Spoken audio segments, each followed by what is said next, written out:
My name is Shawn Puller. I am the executive director of the Garth Newell Music Center located in stunningly beautiful Bath County, Virginia.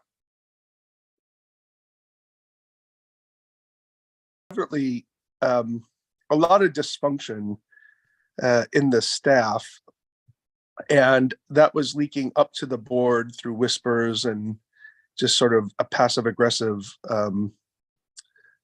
notes being carried around. And the board thought it would be good for me to begin looking for a coach. So I had my board president at the time ran a nonprofit conglomerate, really.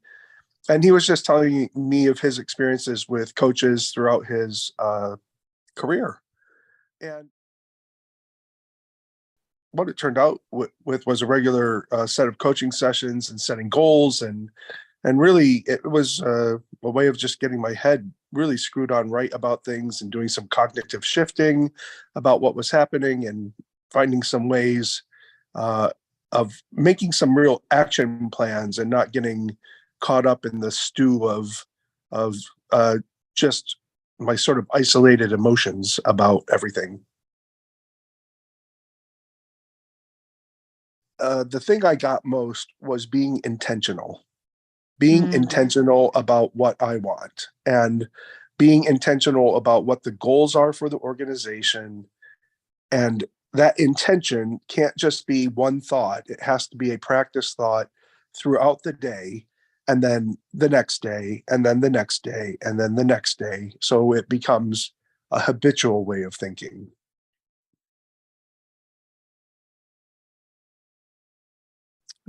That was really successful. I think the biggest part of our work that led into the success of the campaign was the daily work that I was doing, trying to focus on what was needed in the immediacy of my goals, because that was, for the organization, like that's where I was heading. And when you work with boards, there's going to be a turnover in boards. So you have a turnover in personnel. That means that you've got to make sure that you're the one that's carrying, the through narrative.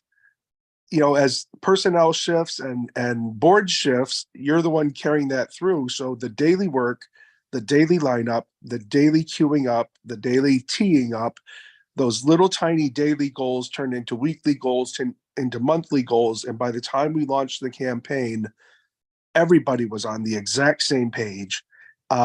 We went forward with unanimous consensus about every aspect of the campaign because it had just been so carefully crafted, piece by piece by piece by piece. When we launched the campaign, there was so much excitement about it that within the first 6 weeks, we raised over $2 million.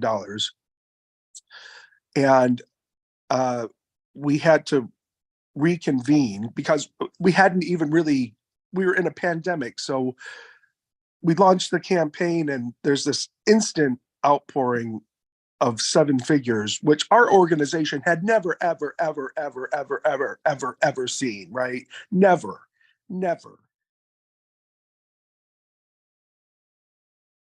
One of the things that you thought would help me was these sort of goal journals. And so, from Best Self, and I started doing that on a daily basis. I remember the first time you were just talking me through about the setup of it, and I was not overly impressed, right? I was not. I was just like, I don't have any time for this. I want just a quick, where's my pill that I can take that's going to make everything better? And instead, what it was is just like, okay, roll up your sleeves and do the work. And so I continue to buy those journals. My most recent one is up in my desk in my office. So the work that we did was really about me learning how to organize my own thoughts and my own energy. Like I have a limited amount of energy in any given day. I wake up and, if I've gotten a good night's rest and I've been taking care of myself, I'm at full, I'm as full as I'm going to get. And if I don't spend that energy in the way that I am going to have results that I'm hoping to obtain by the end of the week, by the end of the month, by the end of the cycle, I'm just sort of frittering it all away. So, those journals are great because, I set my goals, I have my dailies, I review those, I review my weeklies, and there's these, the other thing is like it's also time with me, right? So it becomes sacrosanct time that you make for yourself, right? And the thing is, like, the goals can be all work oriented. You'll see mine come in and out. Sometimes they're like personal things that I want to just sort of change. But one recently is just about sort of minimizing my life and getting rid of junk, like clearing out just like stagnant, bad energy stuff that just sits there and junks up your life. So that's like my personal goal. But that's what's the beauty about this work, is that it's integrated. I get to decide what it is I'm working on. And then I have the successes that I get to own. In the evaluation process, you can see where, things might break down, and it's not like written in some stone that's you can't adjust. You can, I don't know. It works for me. I was resistant. I didn't want to do it. It was overwhelming. It was all these papers and all these blah, blah, blah, blah, blah. And then when you just sit down and do the work and stop your whining about it, I guess. And I'm not sure, what's the fear, right? What's the fear? I guess the fear is like, if I put it on paper, it's going to absolutely show that I'm a faker and I'm not good enough. So then there's going to be written proof of my imposter syndrome right there. But instead, it's just sort of a roadmap that I make for myself as a tool on a daily basis. Then I end up feeling good about sort of what I did. The other thing, like, if you have that written record, I have bad days. There's days that get a bit overwhelming. You see the impermanence of that, right? You don't get caught up in the storytelling of how terrible everything is, because you turn the page backwards and yesterday was a good day. I just banged everything out and it felt great. So Mhm. balance, I guess, is a closer word than anything else, but it's a dynamic thing that's going on, right? It isn't like you're shooting for some stagnant percentage and then you have to hold that still.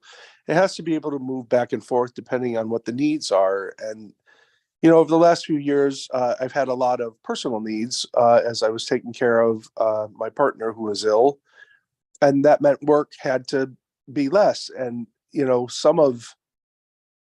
some of the realization and making like real goals. One of my real goals, especially last year when he was, particularly ill, was like, work's going to have to be good enough. Like, I actually met with my board and said, I am not trying to do anything this year except just be good enough. I just need to be good enough. Like, that's what I'm shooting for. And they were all so supportive of it. I mean, they knew that I was caring for someone who was terminally ill, and I was able to use skill sets of my staff, and they were able to rise up to occasions that they had not been offered before, and they were able to shine, and and they got a lot of positive feedback and self-worth as well, because they were able to not just fit in different places in the organization, but then they also were, I felt, uplifted. And, the whole thing with us starting out was me feeling us versus them, that just, felt trapped in this almost like parent-child relationship that was driving me crazy. And here we were a few years later, things had changed and moved. And instead, I have, really brilliant staff members that I can recognize who are then taking care of me and making sure that, I needed to be where I was and the organization was going to do well enough. So work life balance, I would say, I'm still in process trying to find that dynamic movement between those, but there is an awareness, a meta awareness of my life. And Um, and I'm able to find moments of catching myself just saying, okay, you got to pump the brakes, because this, the overall goals of health and well-being, are what I'm striving for. And, you know, working, 12 hours to sublimate my grief isn't the right answer, right? So, the work wants to overwhelm because I'm using it as a coping mechanism, but the work that we did helps me find a little bit of space between that not so great coping mechanism and you know maybe it's time to pull back, change topics or change tactics or go do something else and deal with your personal life where it exists right now today. So, I mean, that's an easy one for me, Becky. I would recommend you. So one of the things I think I get most out of it is you're human. You are human. Like, you don't pretend to have every answer. Things are in conversation. You have insights that I can't find on my own. So if you think about finding someone who has that sense of empathy and openness that can reflect back to you, and maybe, I mean, it might be really obvious to you, but it's obviously not obvious to me. And when you do it, it's not harsh.